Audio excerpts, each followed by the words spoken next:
Capítulo 15. Fausto. El tráfico de la ciudad me retrasó y después de varias aglomeraciones, entendí que algo no deseaba verme durante las consultas.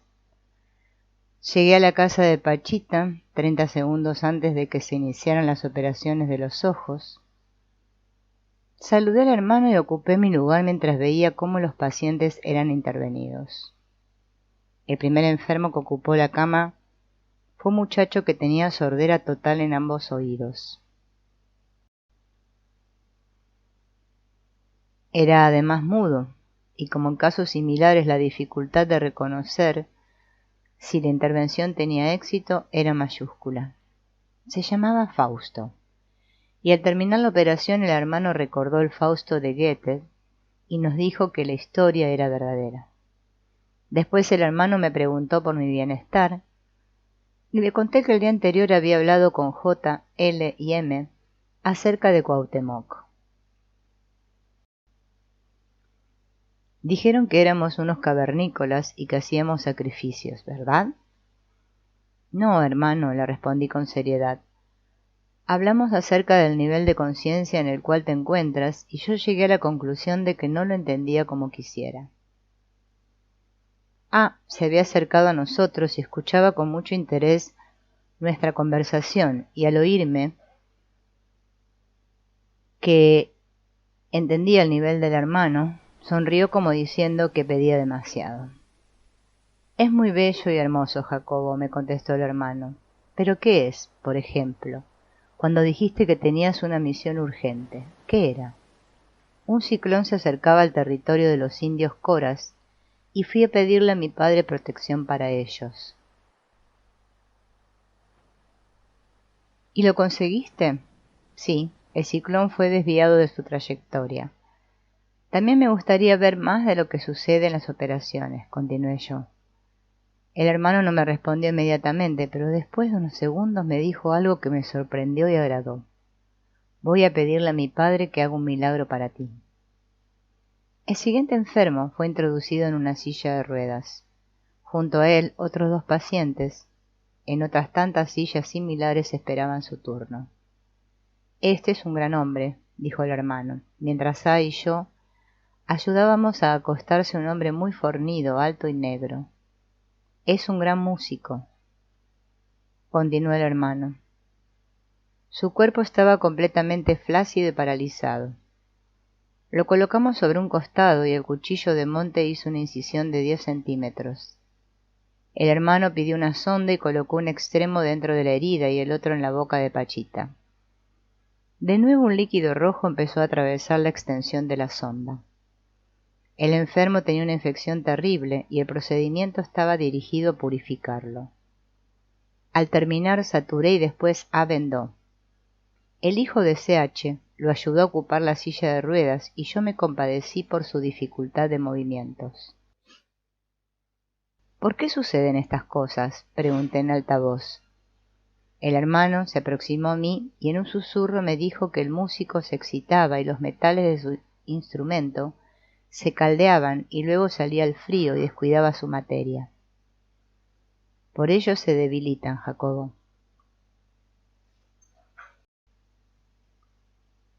No quedé muy satisfecho con la respuesta y ayudé al siguiente paciente paralítico. Tenía puesto un corset que lo ayudaba a mantener rígida su espalda. Boca abajo, el cuchillo penetró una localización aledaña a la columna y unos huesos fueron colocados en esta. Observé que el enfermo manifestaba una tranquilidad y una humildad extraordinaria, y al terminar le comenté. Es que, dijo el hermano, han reconocido en su situación el poder de Dios. Si Dios lo desea, puede acabar con un hombre o hacerlo renacer. Nada es comparable con su gloria y poderío. Noté que Cande se aproximaba a la única veladora que alumbraba el recinto y la apagaba. Después de unos minutos se acercó otra vez y la prendió. Más tarde volvió a apagar. Intrigado le pregunté por la razón de los cambios de luz y no entendí su respuesta. Súbitamente el hermano se dirigió a mí y me dijo que veía que por fin estaba yo alcanzando la paz. Viviste muchas vidas, Jacobo, y solo en esta estás sintiendo el sufrimiento de tu prójimo. El sentir ese sufrimiento es lo que te traerá la paz. Yo tenía muchas preguntas que hacer e iba a aprovechar ese momento para preguntarle al hermano si era uno o se dividía, pero M me interrumpió. Hermano, hay un daño, ¿lo dejamos para el final? Por supuesto, pequeño. Mi materia está muy cansada y quizás me la aleve pronto. ¿Estarías dispuesto a acompañarla? Claro, contestó M, mientras un escalofrío recorría mi espina dorsal. Hermano, volvió a decir M, aquí está el padre E. Dile que pase a ese buen hombre. Jacobo, me dijo el hermano, el padre E es un maravilloso hombre. Trabaja en la sierra con los tarahumaras y todo lo da para disminuir sus dolores. Se merece todo nuestro amor y ayuda. Cuando era joven e iniciaba su sacerdocio, las mujeres lo tentaban porque era muy guapo, y él decidió caparse para no caer en tentaciones. Un hombre alto, de facciones agradables y con una mirada bondadosa, se aproximó al cuerpo de Pachita y saludó al hermano con una sinceridad e intensidad tal que todos lo volteamos a ver. ¿Cómo está mi pequeño? Con una espalda de burro y quejándome de dolores. Yo creo que lo que necesito es una grúa. ¿Y cómo están sus indios? Pues ahora lucho por crear una granja en la que convivan niños y ancianos, se ayuden y aprendan unos de los otros. Acérquese, mi pequeño, vamos a ver qué tiene en su espalda. Con las palmas de las manos de Pachita separadas unos centímetros de la espalda del sacerdote, el hermano hizo un diagnóstico. Acuéstese, mi muchachito, que vamos a fortificar esa columna. Usted ya debería descansar. Es mucho el peso que carga. Con la espalda al descubierto, el hermano localizó la zona dolorida y empezó a trabajar en ella.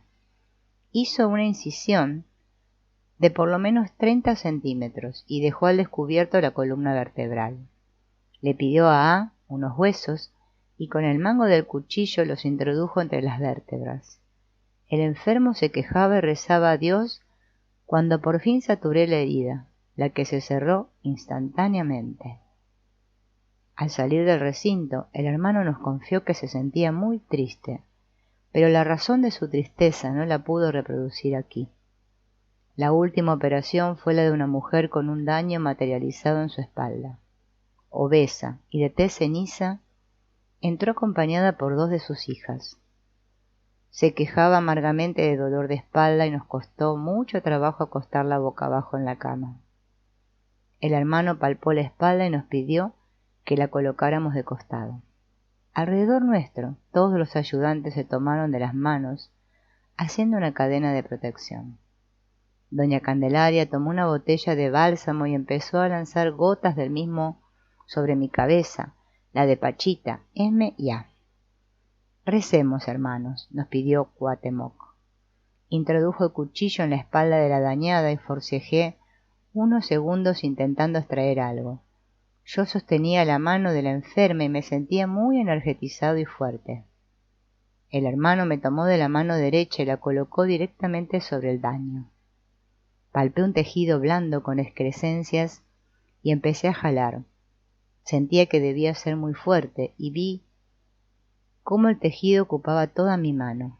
Tiré con fuerza y lo saqué colocándolo en un papel negro que Cande me ofreció. Pregunté si era todo y el hermano me dijo que tenía que volver a introducir mi mano. Esta vez palpé una especie de hueso muy irregular y del tamaño de un durazno maduro. Aquello se deslizó en mi mano y lo coloqué en el papel negro. Falta otro, me dijo el hermano. Volví a introducir mi mano y esta vez palpé una esfera del tamaño de un ojo que me pareció poseer relieves como los de la cabeza de un hombre. La saqué y la coloqué en papel negro. Me sentía muy raro y noté que todos los ayudantes me miraban con una especie de nuevo respeto y admiración. Saturé y A vendó. Se llevaron a la mujer y Pachita ocupó la silla junto al altar. M se paró frente a ella y yo recordé que A había impedido que los visitantes se acercaran al altar durante las operaciones. El hermano se despidió de todos y su cuerpo se convulsionó, pero Pachita no regresó.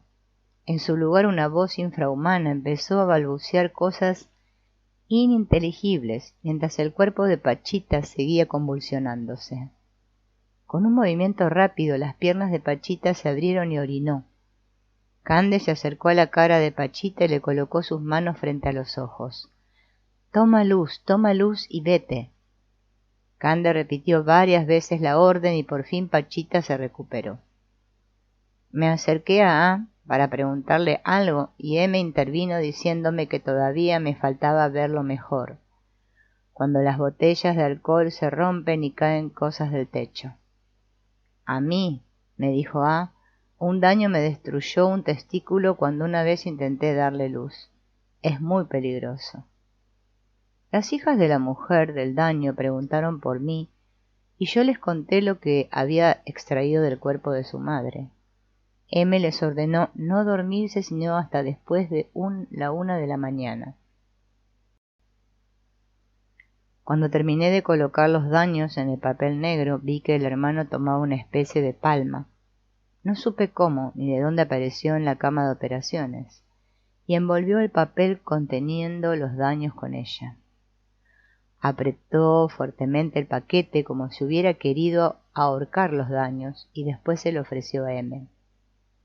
Antes de que cante el gallo, le dijo el hermano a M, vendrán a reclamarlo y tú tendrás que hacer el trato. El padre E no tenía quien lo llevara a su casa y yo me presté para conducirlo. En el camino me habló de su propia obra y me pareció extraordinaria. Pachita se ve muy acabada, me dijo de pronto. Hace 6 años se veía mucho más joven. Deben ser las continuas penas y la intensidad de su trabajo. Un día, después de las operaciones, un daño violento se le metió al cuerpo y estuvo a punto de matar a la enferma de la cual lo había extraído. Me había operado y descansaba en un cuarto de su casa, cuando la vi venir con su cuchillo en mano. La abracé fuertemente, mientras trató de quitarle el cuchillo, pero todo fue inútil. Por fin Cande nos lanzó agua bendita y por accidente yo mezclé la sangre de una herida mía, que por el esfuerzo se abrió con la que brotaba de una mano de Pachita, que se había lastimado y eso alejó al espíritu. A pesar de todo su cansancio, continuó el padre, sigue conservando una magnífica dosis de humor y eso es extraordinario. Era cierto. Esa tarde, durante una operación, oímos el sonido de una sirena de ambulancia. El hermano había volteado a Yerme y con una sonrisa dijo que sería interesante que la policía penetrara el recinto y nos encontrara. ¿Se imaginan? Había dicho, apareceríamos en la portada de la Alarma, vieja bruja ejecutando ceremonias de sangre e iniciando en la magia negra a jóvenes ingenuos. Al llegar esa madrugada a mi casa y entrar a mi cuarto me di cuenta que algo había colocado un libro junto a la cabecera de mi cama. Era el Fausto de Goethe. Lo empecé a leer y supe que el hermano tenía razón. La historia era verídica. Capítulo 16. Los guerreros.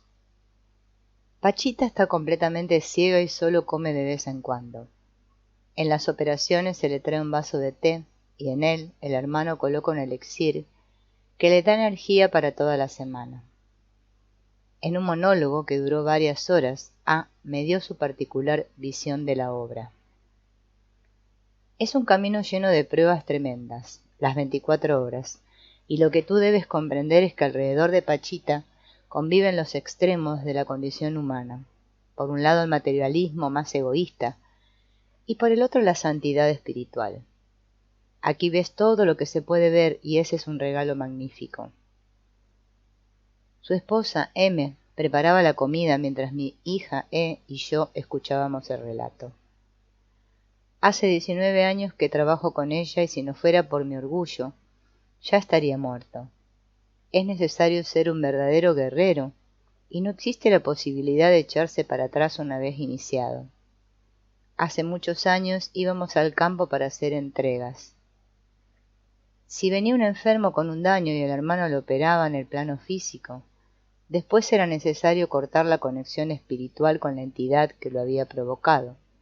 Nos citaban en una montaña, un valle o junto a un río, y entonces debíamos luchar. Casi siempre nos pedían una doncella virgen a cambio del daño y por supuesto nos negábamos. Un día, Pachita fue alcanzada por una flecha que penetró su cabeza. Su masa encefálica salía por el orificio craneal y aquí en mi antebrazo derecho cayó muerta. Pero el hermano la salvó, aunque yo sé que a partir de ese momento ha permanecido muerta. De eso ya llovió, fue hace 18 años. Pero esos son los beneficios de la verdadera mediumnidad. Quiero decir que el cuerpo se vuelve inmune. En cambio, yo pedí ser consciente y tengo que pagarlo con mi cuerpo. ¿Cómo? Sí, hombre. Cuando Pachita cae en trance, vive en el astral, mientras su cuerpo tiene una protección absoluta. Si alguien te despedaza, el hermano lo reconstruye. Yo, en cambio, debo cuidarme solo, y aunque tengo protector, pedí mantener mi conciencia durante mis trabajos. ¿Tú curas? Me han otorgado dones y otros los he tenido que ganar. Yo vivía con un daño terrible que una mujer me hizo. Durante 8 años no pude tocar mujer y nadie me lograba curar hasta que fui a ver a Pachita. Ella me extrajo un daño de 30 centímetros y adquirió una forma. Se convirtió en un bellísimo cuerpo de A. A partir de ese momento empezó mi aprendizaje. En ese alguien venía a visitarme y me preparaba con fuerzas resistir la energía del hermano. Imagínate, me acostaba en cama y de repente alguien tomaba mi pierna y me la doblaba dándole un masaje. Después mi brazo y mi espalda y mi cuello. Durante 1 año y medio, entre las 12 y las 2 de la mañana, a prepararme físicamente. Después algo aparecía en mi cuarto y me lanzaba flechas. Yo nada más veía cómo la cuerda de un arco se empezaba a trenzar y una flecha era en él colocada y después disparada. Apuntaban en dirección de mi cabeza y las flechas penetraban entre mi cerebro y mi cerebelo. ¿Para qué? Ah, eso era un procedimiento para enseñarme a resistir los ataques. Yo debía sobrevivir y probaban mi fuerza. Un día, después de 2 años de lanzarme flechas, alguien me entregó mis armas. Me colocaron con los brazos extendidos y me cargaron los antebrazos con machetes, flechas, arcos. Tuve que vigilar mis armas durante 24 horas sin pestañear. Cuando iba a ver al hermano, él siempre sabía lo que me había ocurrido. ¿Cómo estás, Ah? Me preguntaba. ¿Cuidaste tu guarnición? Él conocía mis experiencias y siempre me avanzaba y me recordaba mi misión. El Padre quiere que trabajes. Yo me quejaba y me negaba. Me gustaban las mujeres. Y soy comodino e irresponsable, y no me merezco los dones, y no puedo, y no sé qué otras cosas le decía. Pero él siempre me contestaba que de los 100 servidores yo había sido tocado con el pincel más fino y precisamente por ser descarriado debía purificarme. A veces los daños se me metían al cuerpo. Ahora tengo una vejiga de coyote y un testículo artificial, y las cicatrices de mi cuerpo son muchas. Pero, en cambio, he visto lo que ningún ser humano ha vislumbrado. He llegado a conocer al mismísimo diablo y sé de sus nombres y acciones. Un día fuimos a una entrega muy peligrosa. Debíamos entrar a una casa resguardada por una reja de hierro. Nadie podía entrar a través de ella y no teníamos forma de abrirla. Pachita se relajó y se bajó del coche y atravesó la reja con su cuerpo como si los barrotes fueran de luz. En aquel entonces vivíamos en la pobreza. Pachita vendía billetes de lotería en las calles y yo aprendía del hermano y de ella misma. Una noche me dijo que junto a un árbol en el patio de mi casa algo asombroso me sucedería. Llegué a mi hogar y al salir al patio sentí que alguien me observaba desde la azotea. Me dio un miedo terrible y ni siquiera me atrevía a voltear para arriba. Durante más de un mes salía al patio y siempre sentía la presencia observándome. Un día me atreví y vislumbré un cuerpo gigantesco. «¿Quién eres?», le pregunté después de hacer acopio de valor. «Te esperaba», me contestó aquello. «Te esperaba pues soy tu protector». Subí la escalera y al llegar a la azotea lo vi. Tenía más de 3 metros de altura y me colocó su túnica. Desde ese día conocí a mi protector y él me cuidaba. Y me cuida. Tú también conocerás al tuyo, aunque no dudo que ya lo tengas. Poco a poco fui adquiriendo dotes. Al llegar a mi casa me bastaba voltear a ver un sillón para saber quién se había sentado en él y empecé a ver a los médicos que operaban en el recinto. Cuauhtémoc tenía un porte impresionante. Cuando tenía 13 años de edad, una epidemia azotó al pueblo azteca. Una voz lo instruyó para hacer una vacuna y la presentó al consejo de ancianos de su pueblo. Tenía en ese entonces 1,86 m de altura. El consejo se asombró de la sabiduría del joven y a partir de ese momento lo espiaron para saber el origen de la misma. Cuauhtémoc les decía que los mensajes le venían del dios Sol y ellos lo creyeron. Cuando su padre murió, lo hicieron rey. Capítulo 17. 1 de septiembre. Empecé a leer biografías acerca de Cuauhtémoc, y aunque encontré en ellas incongruencias y ausencias de veracidad, me emocioné y admiré la evidente valentía del hermano. Ejemplo de resistencia y virilidad, espíritu luminoso a pesar de toda la oscuridad que lo rodeó durante la conquista y el sitio de Tenochtitlán. Cuauhtémoc le llamaban en señal de respeto, y cada vez más me llenó de felicidad el honor de conocerlo en persona y poder trabajar a su lado. Llegué el miércoles muy temprano a la casa de Pachita. Me encontré con muy poca gente y a D apuntando los nombres de los enfermos y lisiados. Pachita estaba en la cocina rodeada de gente desconocida para mí. Solamente el padre a él lo reconocí y saludé a los demás con buenas tardes, pero nadie me contestó. Tan ensimismados se hallaban en lo que decía Pachita. A mí me lleva la chingada con esa gente que viene a curiosear como si esto fuera un circo, decía Pachita. Un día vinieron esos, ¿cómo se llaman? Ah, sí, esos de control mental, que querían investigarme. Me llevaron a una casa en la que había rayas de todos colores, rojas, azules, verdes, negras. Un señor Silva me dijo que yo estaba en la negra. Hágame el favor. Ese cabrón me quería nada más para meterme en lo negro. Luego me dijeron que buscara un enfermo con mi mente. ¿Yo qué iba a buscar ni qué carajos? ¿Para qué? Luego otros me llevaron a la zona del silencio en Torreón para que les dijera lo que había allá. Puro pinche desierto y yo allí en medio. Encontré una tortuga y me la traje. Bueno, Pachita, le interrumpió el padre, esa zona del silencio es muy interesante. No entra ninguna vibración y sería un lugar ideal para construir un hospital psiquiátrico.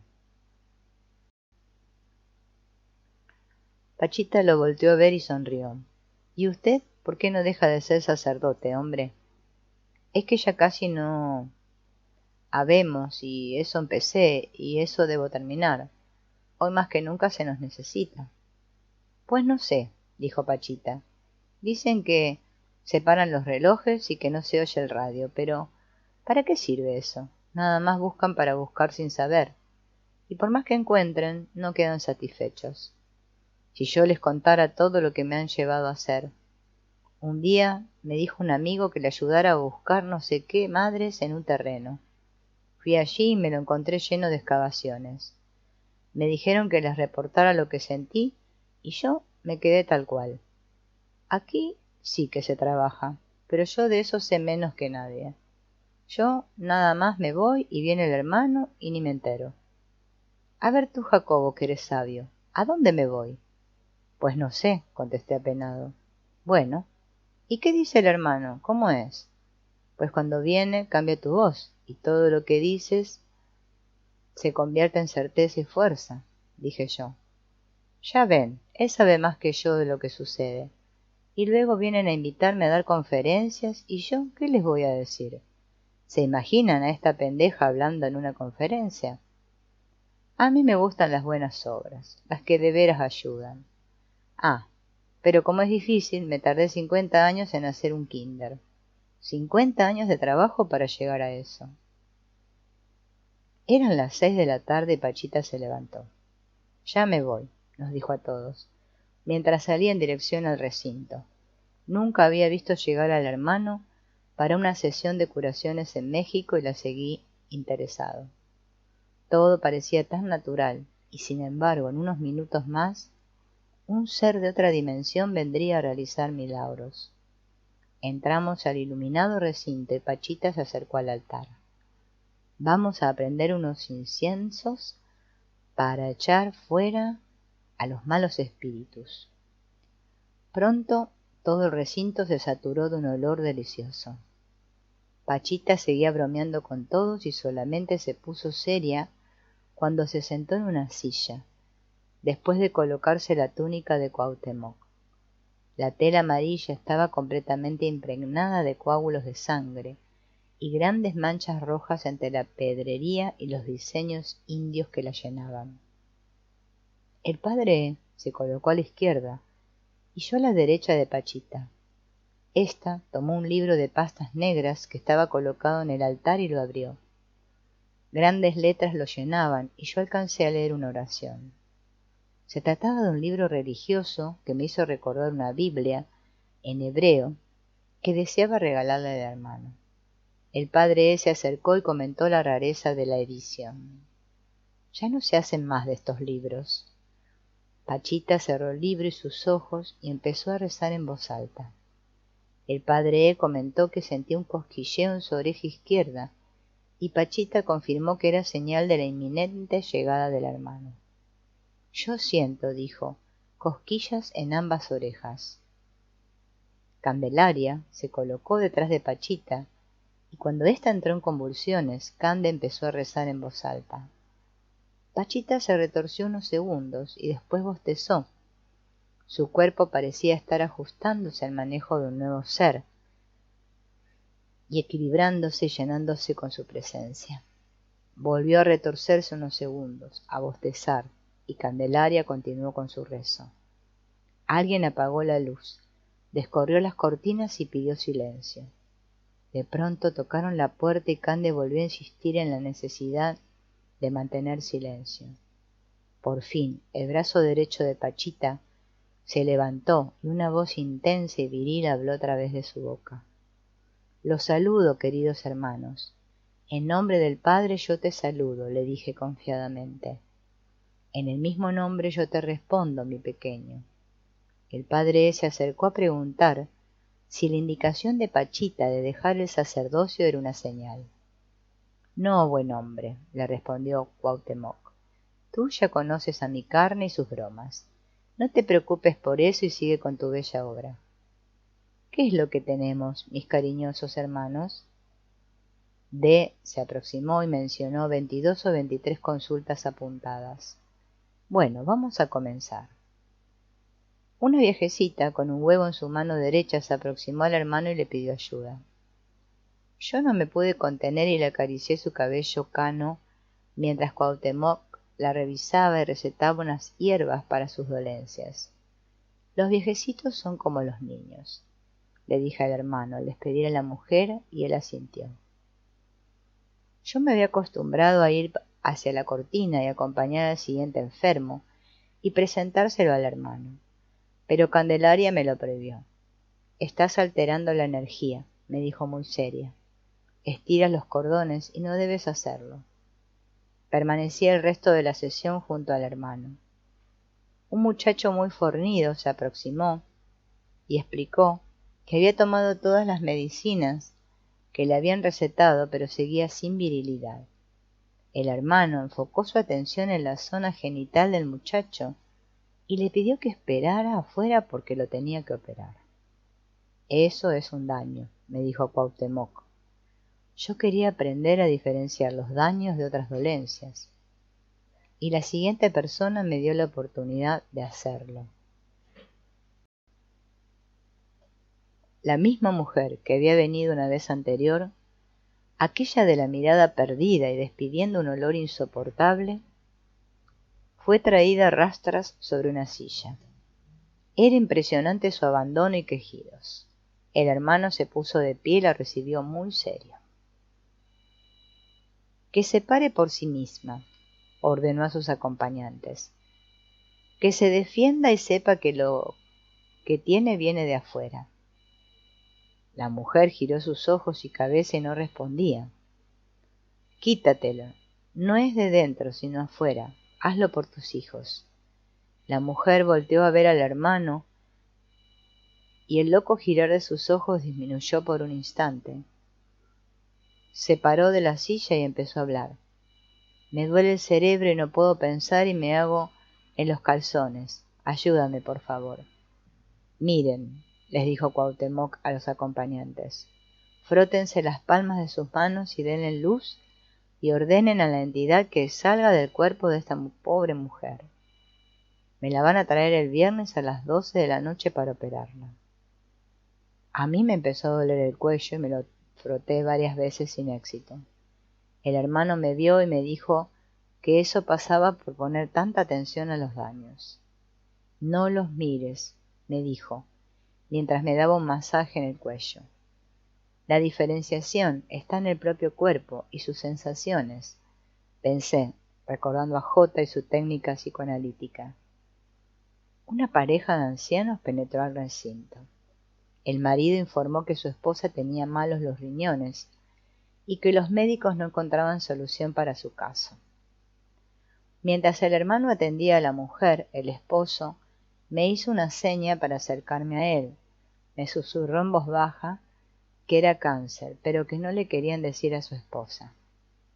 Me acerqué para informar aquello al hermano, pero éste me hizo una señal para que no hablara. Ya sé, dijo en voz alta, dirigiéndose a la mujer.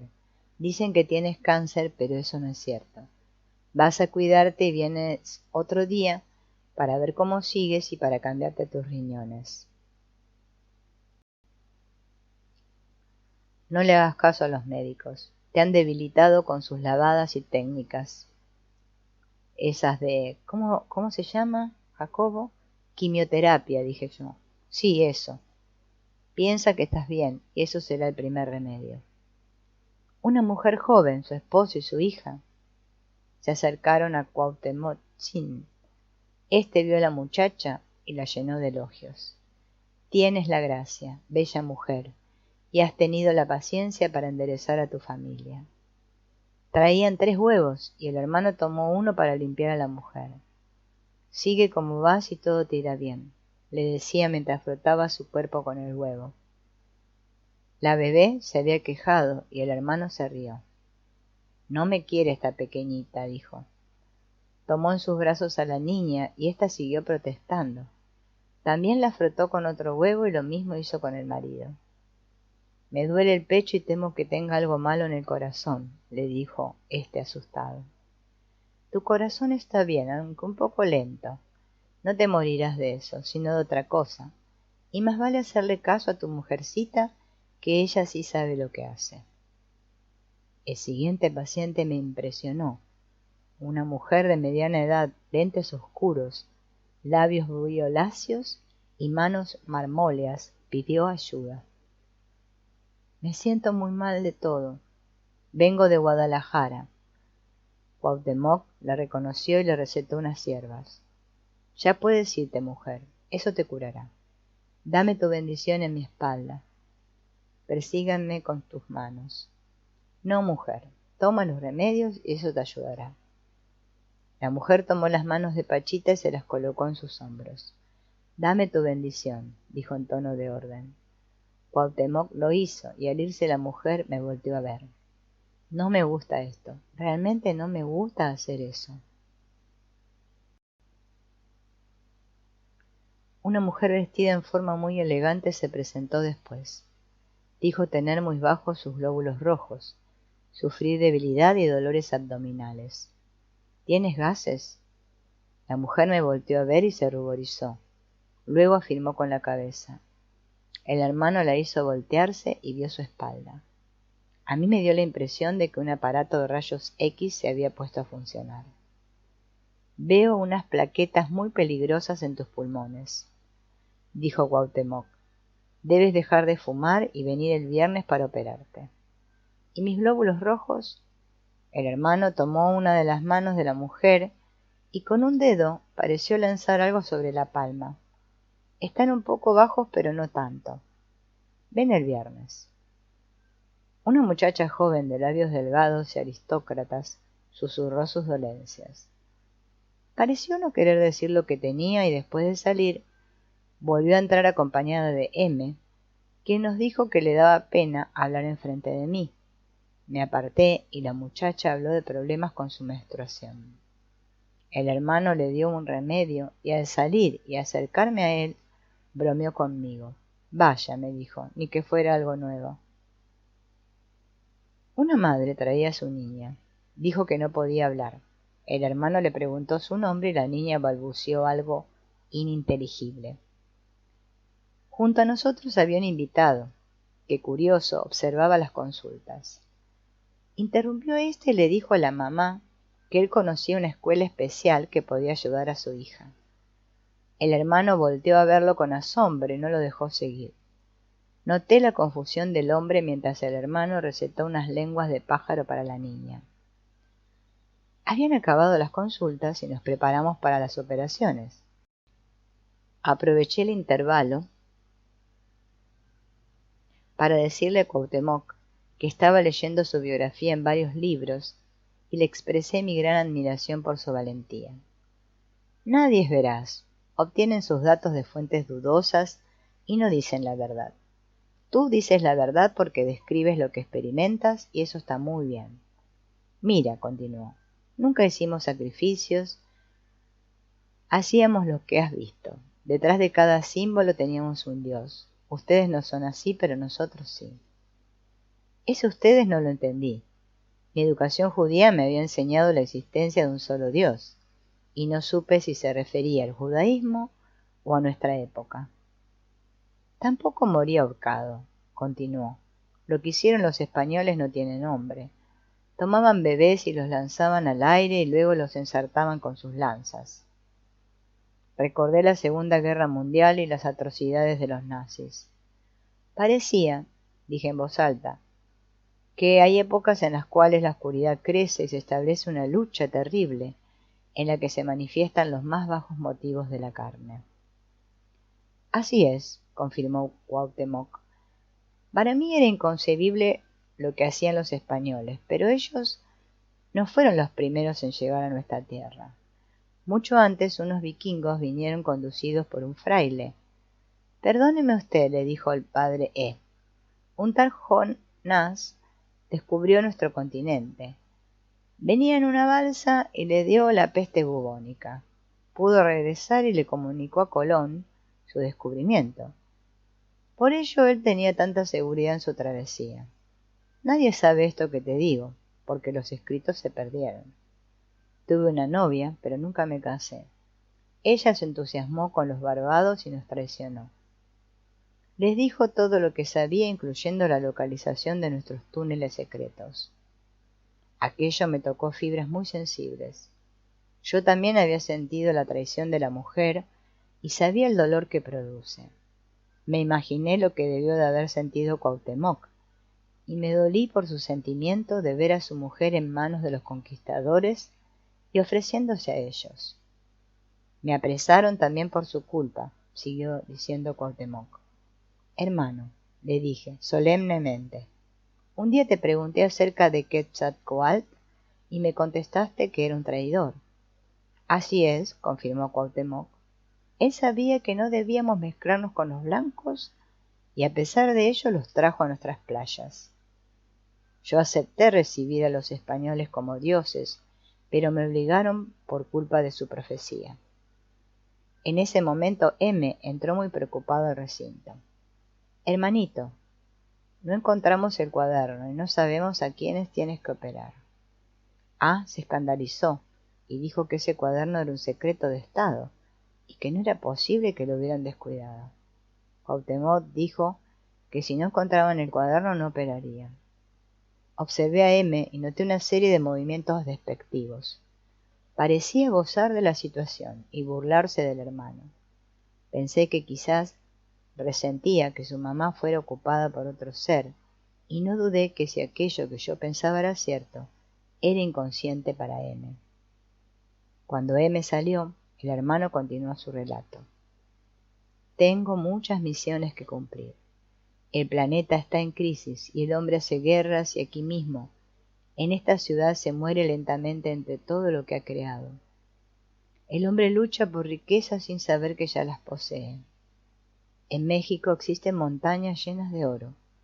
Cuando vivía en la carne, lo que ustedes llaman Cerro de la Estrella, relucía por la gran cantidad de piedras preciosas, esmeraldas y oro que contenía. En ese momento volvió a entrar M, avisando que el cuaderno se había perdido definitivamente. Con un tono de reto le dijo al hermano que se retiraba como había dicho. Yo me asombré mucho y cuando M salió sentí la tristeza de Cuauhtémoc. Le coloqué mi mano en su hombro y no supe qué decirle. Ya me voy porque aquí no me quieren. Me dedicaré a mis otras misiones. No, hermano, le dije. Si te queremos y lo que haces, nadie más lo puede hacer. M volvió a entrar como si hubiera entendido y se quejó de que D lo humillaba ante la gente. Creo que en realidad vino a justificar su anterior reto y quería decir que D lo había puesto muy nervioso. Cuauhtémoc pareció comprender y en ese momento entró D y recitó de memoria la lista de operaciones. Empecemos pues, dijo el hermano. Una muchacha joven de facciones muy dulces. Ocupó la cama. Su oído izquierdo no funcionaba, y al decirlo el hermano preguntó ¿cuál era la de izquierda? Yo ya había notado que el hermano no parecía distinguir la derecha de la izquierda, porque siempre preguntaba sus respectivas localizaciones. Le tapé el oído derecho con un algodón empapado en alcohol y le hice un campo operatorio para la izquierda. El hermano introdujo el cuchillo de monte y en menos de 30 segundos la muchacha nos indicó que oía perfectamente. Cuauhtémoc susurró algo para comprobar si lo oía y entendía, y al preguntarle la muchacha repitió lo que había susurrado. Yo había visto cómo el hermano adelantaba y desarrollaba la técnica de oídos a través de las operaciones que atestiguaba y me alegré del éxito de ésta. Me había costado mucho trabajo entender que Cuauhtémoc seguía aprendiendo y me di cuenta que por fin yo lo aceptaba como ser en constante desarrollo y expansión. Después pasaron a una mujer con problemas renales. Como en otras ocasiones, el cuchillo abrió 2 grandes incisiones en las partes laterales de la espalda y 2 riñones fueron colocados sobre la piel para después penetrar a las cavidades. Saturé las heridas y como siempre, éstas se cerraron inmediatamente. La siguiente operación fue un muchacho con problemas pulmonares. Fue extraordinario lo que sucedió y me gustaría relatarlo con detalle. El joven tenía cáncer en el pulmón derecho y se le había fortalecido para ese momento. Lo acostamos boca abajo y mientras tomaba la mano el cuchillo abrió su espalda. El hermano pidió la sierra y cortó varias costillas. Yo oía el sonido del roce del metal con el hueso y me asombré de la rapidez y precisión del corte. Definitivamente no era la sierra con la que lo hacía, pues casi no se movía. Era otra cosa la que cortaba. De la mesilla colocada a su izquierda, Cuauhtémoc tomó un tejido y lo llevó a la boca de Pachita. Oí cómo el aire penetraba el tejido y cómo el hermano le hablaba como si aquella masa rojiza entendiera. Después, el pulmón, por ser injertado, fue colocado en la incisión e introducido a través de ésta con la ayuda del cuchillo. En un santiamén fue absorbido en el interior del cuerpo. Le pregunté al muchacho cómo se sentía y me contestó que muy bien. ¿Cómo respiras? Como nuevo. No había habido dolor y mientras llevaban al operado para reposar, interrogué al hermano. ¿Cómo puede conectarse tan rápido? Mira, Jacobo, me empezó a contestar. Para ustedes el tejido que injerto está muerto, pero para mí está vivo. Lo que hago es abrir la membrana del tejido por injertar y la acomodo en contacto con el tejido interno. Después, las dos membranas se conectan y se pegan entre sí. Eso pone a funcionar el nuevo pulmón. Un joven en silla de ruedas fue introducido al recinto. En el momento de verlo, el hermano le dijo que era inocente y que se curaría. Lo acostamos boca abajo y el hermano localizó la columna y penetró en ella con el cuchillo. Le pidió a A que se fijara en las piernas del joven y le pidió a éste que las moviera. Después realizó un giro con el cuchillo e introdujo algo a la médula. Volvió a pedir movimientos y las piernas obedecieron la orden. Te curarás completamente, buen hombre, le dijo de nuevo Cuauhtémoc al hombre. La siguiente enferma fue toda una prueba. Era una mujer muy obesa y de ademanes toscos. La acostamos boca arriba y el hermano dijo que su mal era venéreo. Yo sentí una repulsión involuntaria y rogué que el hermano no me hiciera tocar los genitales de la mujer. Con el cuchillo abrió cerca de la zona genital y como si hubiera escuchado mis pensamientos, me tomó de la mano y lo introdujo a la herida que había practicado. Tuve que superar mi asco y de pronto sentí cariño por la mujer y me sobrepuse. Saturé la herida y la vendé deseando que se aliviara. Al muchacho del pulmón lo habían acostado al lado de los altares y al terminar la operación de la mujer, el hermano le preguntó cómo respiraba. Muy bien, me siento muy bien. Después trajeron al muchacho del daño genital. A dijo que no podía considerarse un daño en forma, sino más bien una. El hermano abrió cerca de los testículos y me hizo tocar un tejido parecido a un pergamino envuelto. ¿Lo saco?, pregunté. No, hombre, si lo haces los dejarás sin miembro. A colocó un papel negro abierto y el hermano puso en él el daño. Cuidado con él porque no tardará en cobrar vida. Yo empecé a vendar al muchacho y el hermano se separó de su silla y luego se sentó en otra. Me despido de ustedes, dijo, porque debo cumplir otras misiones. Un huracán se acerca a México y los huracanes traen terremotos. Yo seguía vendando y noté algo extraño. Pachita no volvía y de pronto su cuerpo se levantó de la silla y empezó a gritar. Chinguen a su madre todos, porque los voy a matar. Vi como la mano de Pachita buscaba el cuchillo y se acercaba al enfermo, que todavía no acababa yo de vendar. Lo protegí con mi cuerpo, mientras A y el padre E abrazaban el cuerpo de Pachita y le daban luz. Por fin regresó Pachita y yo envolví al operado con la sábana. Z empezó a bromear junto con A. Contaban de ocasiones anteriores en las que un daño se había introducido al cuerpo de Pachita y les había pegado. A mí no me pareció tan gracioso lo que decían, pero su espíritu festivo aligeró la tensión que se había formado. Me sentí agotado y me senté junto a Pachita a descansar. Ella me volteó a ver y le dijo a que yo tenía algo especial. Tiene un hueso muy especial y la primera vez que lo vi, sentí que yo lo conocía desde hace mucho tiempo. Claro, dijo A. Recuerda que los dos dijimos y después el hermano confirmó que había sido Andrés. Pachita se rascó su barbilla y dijo que Andrés había tenido una hija. ¿Cuántos hijos tienes, Jacobo? Una hija, contesté yo. El padre comentó que la hija de Andrés se llamaba Esther. ¿Cómo se llama tu hija?, preguntó Pachita. Esther, contesté yo asombrado. Andrés, dijo A, sufrió una lucha terrible entre lo divino y lo humano. Él quería estar con lo primero y alejado de lo segundo. Andrés, dijo Pachita, fue el apóstol más subordinado. Aquello fue demasiado para mí.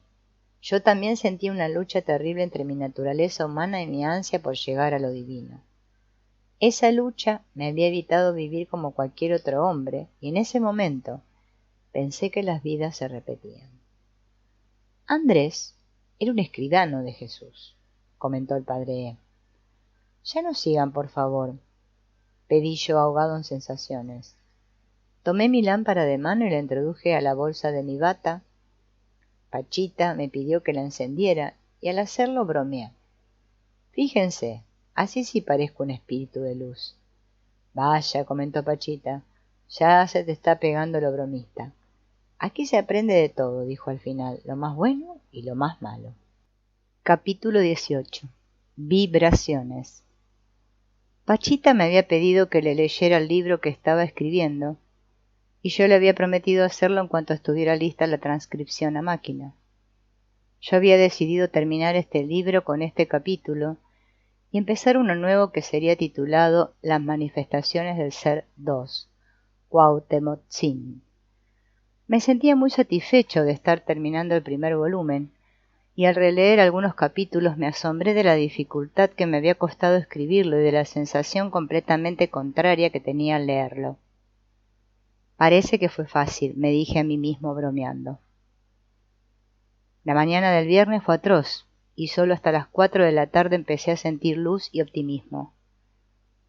No sabía el porqué de mis súbitos cambios, y solo sentía que algo más allá de mi comprensión y control me afectaba. Durante el seminario hablamos de lo extraordinario de los sueños y nos preguntamos si acaso nosotros mismos no éramos el sueño de alguien quien al despertar nos destruiría. Llegué a la casa de Pachita a las 3 de la tarde y me encontré con el patio repleto de enfermos. Prácticamente nadé en medio de toda esa gente y con trabajos pude llegar al recinto. A pesar de que ya me sentía mejor sin todavía entender lo que me había pasado en la mañana. El ver a Pachita y oír al hermano me convencieron que mi estado de conciencia no era el óptimo. Quiero decir que amo a esa mujer y admiro a Cuauhtémoc, y al verlos y sentir lo que siento por ellos me hace entender que todavía no logro sentir lo mismo cuando veo a cualquier ser humano y eso no es correcto. Cuando cumplí 13 años me habían enviado una Biblia desde Jerusalén, de pastas de plata y bellísima caligrafía. Había decidido regalársela a Cuauhtémoc y a Pachita. Me acerqué al hermano y lo saludé. En nombre del Padre yo te saludo. En el mismo nombre yo te respondo, mi cariñoso hermano. Te traje un regalo, dije mostrando el libro. Cuauhtémoc lo abrió y permaneció viendo una página unos instantes. Me pregunté si lo leía y entendía el hebreo y como si hubiera leído mis pensamientos me contestó. Aquí hablan como lo hacemos tú y yo. ¿Entiendes hebreo? Le pregunté en voz alta. Volteó a yerme y sonrió y le pidió a T que le entregara el regalo a su materia. Gracias, hermano Jacobo. T era un incrédulo y nunca había participado en las consultas y operaciones. Vivía con Pachita, quien lo había traído de Parral por una situación desesperada. Me asombré de verlo en el recinto y supuse que por fin se convencía de la existencia de Dios. Trajeron una lista de consultas, eran 35, y yo me preparé a permanecer todo ese tiempo junto al hermano. No puedo describir los casos, aunque debo decir que la capacidad de involucramiento del hermano con cada uno de sus pacientes no parecía tener límites. Era toda una enseñanza ver su magnífica entrega de ternura, aliento y luz a cada uno y todos sus enfermos. Una muchacha que había viajado desde el norte de la República entregó un huevo al hermano. Tenía un malestar en un ojo y éste la limpió y después colocó el huevo en el altar y no lo tiró, como siempre lo hacía, en el basurero, que era colocado ex profeso para cumplir ese menester. Regresa a tu choza y con las medicinas que te he dado te curarás, le dijo a la muchacha. Le pregunté por qué había colocado el huevo en el altar y no lo había tirado, y su respuesta fue una sonrisa enigmática. Seguro quiere sacar una vista, pensé, recordando el procedimiento que don Lucio utilizaba para diagnosticar, y que consistía en verter el contenido del huevo en un vaso de agua para ver las formaciones y señales de yema y clara. Un señor de edad, sonrisa inocente y andar dulce, fue llevado en presencia del hermano. 2 hijos del enfermo hablaron con él, mientras éste pedía una silla para sentarse. Los doctores dicen que tiene agua en su cerebro, y no nos dan esperanza. Nuestro padre nació en Damasco y queremos que viva. Cuauhtémoc observó la cabeza del enfermo y después tocó su vértex. No tiene agua sino un tumor. Si lo desean, tráiganlo dentro de 8 días y se lo sacamos. La siguiente persona era una mujer morena de porte orgulloso y mirada profunda. Al verla, el hermano lanzó una exclamación de sorpresa, y yo sentí que reconocía en ella a alguien del pasado. Se lo pregunté, y por alguna razón su contestación me estimuló una imagen en la que creí reconocer a su amada cuando era rey. Una mujer acompañaba a su esposo, quien no cesaba de temblar ni por un instante. «Tiene Parkinson», dijo la mujer. El hermano se sentó en su silla y se puso a observar los movimientos involuntarios del hombre. Su tendón de Aquiles está conectado con sus partes temblorosas. Si aquello era una metáfora, yo no lo entendía. Al salir el paciente comenté que los núcleos lenticulares de su cerebro debían estar descargando en forma incontrolable, y Cuauhtémoc asintió con un movimiento afirmativo. La siguiente paciente era una vieja amiga mía de Tepoztlán. Sus ojos despiertos y brillantes relucían una vida interna de la máxima intensidad. Se quejó de tristeza y el hermano le habló de su belleza y del esplendor del mundo. Cada día es un milagro y es todo lo que se necesita para hallar la felicidad. Tú eres escogida y debes saber que contienes la semilla del despertar. Yo lo sé, decía la mujer, mientras las lágrimas asomaban en sus magníficos ojos. He tenido señales, pero ahora estoy confusa. Nada de eso, mi pequeña. Recuerda lo que te digo, volverás a la senda. Al salir, me volteé a ver y sentí el impacto de las palabras que había escuchado y un saludo. En ese momento entró y saludó al hermano. Este lo regañó fuertemente. He dado orden, le dijo, de que se respetara la lista de paciente, y tú has permitido el desorden. Se refería a las primeras consultas, las que no estaban en la lista. Salió cabizbajo y volvió a entrar acompañado de M. Dice el grillo, así apodaban a que su mamá ya no lo quiere y que el hermano solo lo regaña. Mientras M decía esto, abrazaba a su hermano como queriéndole proteger. Es cierto, dijo con voz entrecortada. Yo solo vine a saludarte y tú me regañas. Mira, mi pequeño, el orden es el orden, y tú debes dar el ejemplo. Habían terminado las consultas cuando P, un ayudante, se acercó al hermano. Una pareja de Nicaragua ha venido a consulta. Tienen problemas muy fuertes y desean verte. Diles que pasen. Una mujer rubia, alta y muy bella, acompañada de su esposo, se acercó al hermano. El hombre habló en nombre de ella. Mi mujer tiene miedo que le hayan hecho un trabajo cuando visitó Brasil.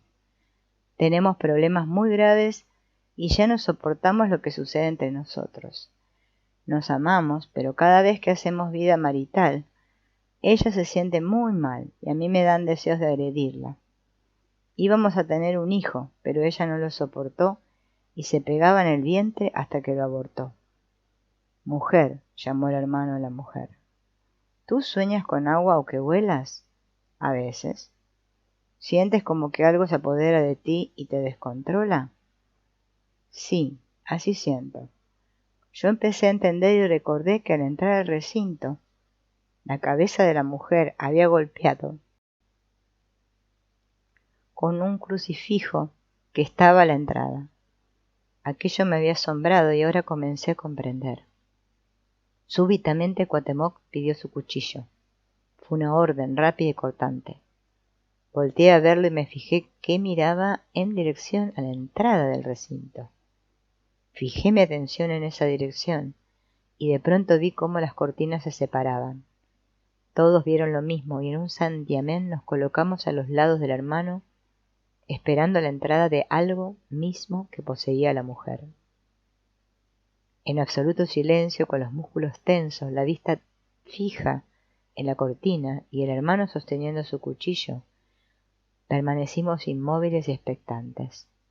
De pronto el hermano comenzó a silbar una tonada extrañísima y después dijo que el espíritu oscuro no se había atrevido a enfrentársele. Sabía que no podía conmigo y se fue.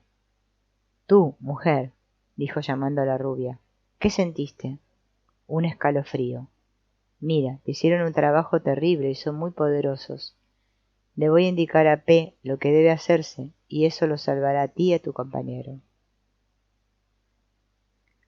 La pareja salió y Cuauhtémoc llamó a P. Quiero saber si puedes comprometerte a realizar el trabajo. Deberás ir a una montaña y hacer unas cosas que después te indicaré. Necesitamos 6 limpias rigurosas. La entidad posee a la mujer y mató a su hijo. Sé que tu mujer está encinta y debes evitar que esa mujer se le acerque. ¿Tomas la responsabilidad? Sí, muy bien. Y ahora llévalos a su casa y ten mucho cuidado en el camino. Cuauhtémoc llamó a M y también le dio instrucciones. No permitas que mi carne realice este trabajo. Ayuda a P y que el Señor los guíe. ¿Has entendido? Sí. Iban a empezar las operaciones y el hermano pidió hablar con G, la hija de Pachita. Nos pidió salir a todos y alcancé a oír un diálogo muy emocional. Después entré yo y le pregunté a Cuauhtémoc acerca de mis sensaciones de la mañana. ¿Es que quizá tengo algo malo en mi cuerpo o estoy cometiendo algún grave error?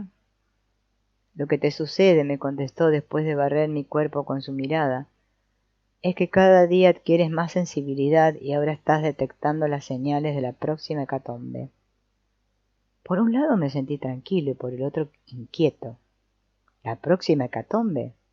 El hermano ya había mencionado a esta y parecía estar convencido que pronto sucedería algo terrible. La primera operación fue de una muchacha ciega de su ojo izquierdo. La lateralización era manejada en forma muy especial por el hermano. Si el mal estaba a un lado, trabajaba con el otro. Y este caso particular no fue la excepción. Me recordó las primeras operaciones de focos epilípticos en las cuales los investigadores se sorprendían con apariciones de focos en espejo trasladados del hemisferio cerebral sano al enfermo. Tomé la cabeza de la muchacha e inmediatamente me sentí sumergido en una sensación muy placentera. ¿Era ella o la energía que el hermano le enviaba? Y yo en medio sintiendo una felicidad muy especial. La joven no se quejó mientras el cuchillo y el dedo pulgar de la mano de Pachita penetraban en su ojo sano. Prendió una lámpara de mano y la muchacha anunció que veía con claridad. Una pareja entró después. La mujer parecía japonesa y ocupó la cama. Tenía un problema de sordera en un oído. El hermano pidió el cuchillo y la mujer empezó a temblar y a respirar alocadamente. Parecía a punto de desmayarse, y era tal su nerviosismo que Cuauhtémoc decidió no operarla. El padre E había traído un sacerdote que tenía una hernia en la ingle. Mientras lo preparábamos para la operación, T observaba con tal atención y sorpresa que parecía que sus ojos se saldrían de sus órbitas en cualquier momento. Cuando el cuchillo penetró en la ingle, el hermano pidió luz, y la sorpresa de T llegó a su clímax. «Eres de otro mundo», le decía el hermano. «¿Cómo puedes hacer esto?» «Pregúntale a Jacobo. Él es escritor y te lo puede decir». «Yo no sé cómo lo hace. Mejor pregúntale a Dios». Pero Dios no existe, dijo T con voz quebrada. Si Dios no existiera, esto no sería posible. Pero yo no veo ni siento a Dios. Simplemente no lo puedo ver. Deberías estudiar la forma en la que Aristóteles llegó al conocimiento de Dios. Quizás eso te permitiría comprender. Pero Aristóteles era un ignorante, le contestó T, y su definición del hombre como ave implume lo comprueba. El hermano siguió operando, y de vez en cuando sonreía, seguramente atento a la conversación entre T y el padre. Por fin terminó, y vendamos al sacerdote.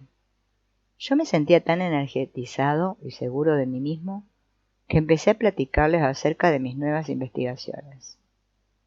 En el laboratorio estamos demostrando que el cerebro humano puede crear una fuerza antigravitacional y eso siempre sucede cuando ocurre un proceso de unificación informacional que podría definirse como una expansión de conciencia. Eso me gusta mucho, dijo el hermano. También hemos visto que existen niveles ascendentes de concentración informacional y que tanto el cerebro como el espacio están organizados en forma convergente de tal forma que se puede concebir la existencia de puntos infinestimales conteniendo la información total del universo. A esos puntos los hemos considerado como pertenecientes a un espacio de elevadísima sintergia, ocurriendo en ellos fenómenos muy interesantes. Cada vez me emocionaba más y no sabía si todos me entendían, pero continué. En un espacio de alta sintergia está la unificación que se trasciende el tiempo y el mismo espacio. Allí existe una máxima redundancia informacional y un alejamiento o quizá inversión de la fuerza gravitacional. Cuando un cerebro alcanza estados de elevada conciencia, también trasciende el espacio, el tiempo y la gravitación y afecta al espacio que lo circunda creando una fuerza antigravitacional. Al menos eso indican nuestros resultados experimentales. Eso sería, me interrumpió el padre, la evidencia de un contacto con Dios. Exactamente, dije yo. Eso me gusta mucho, dijo el hermano. No recuerdo las siguientes operaciones, solo sé que al final hubo una extracción de un daño y cuando el hermano se despidió de nosotros, la entidad penetró al cuerpo de Pachita y agredió a A, rompiendo unos billetes que éste le había entregado. Por fin Pachita retornó y T quiso averiguar si la persona que había roto los billetes y Pachita tenían conciencia uno del otro. Pachita, la llamé. ¿Te acuerdas de lo que hiciste? ¿Qué hice? Pachita, por favor, continuó T. Rompiste unos billetes. Yo no rompí nada. Tú estás zafado. Le recordé a T el encargo de entregarle a Pachita la Biblia y lo hizo. Pachita miró las pastas, se abrió el libro y se extrañó de los caracteres hebreos. ¿Qué dice, Jacobo? Tomé el libro por donde lo había abierto Pachita y leí en antiguo hebreo. El hebreo resonaba en el recinto y me di cuenta de que lo que leía no era azaroso y significaba la terminación del libro que yo había empezado a escribir pensando que era yo, pero después comprendiendo que mi mano era solo un instrumento para dar a conocer lo que veía. Leía. Fueron, pues, acabados los cielos y la tierra y todo el ejército de ellos. Y acabó Dios en el día séptimo la obra que hizo, y reposó el día séptimo de toda la obra que hizo. Y bendijo Dios al día séptimo, y lo santificó, porque en él reposó de toda la obra que había hecho en la creación. Fin del libro. Primero.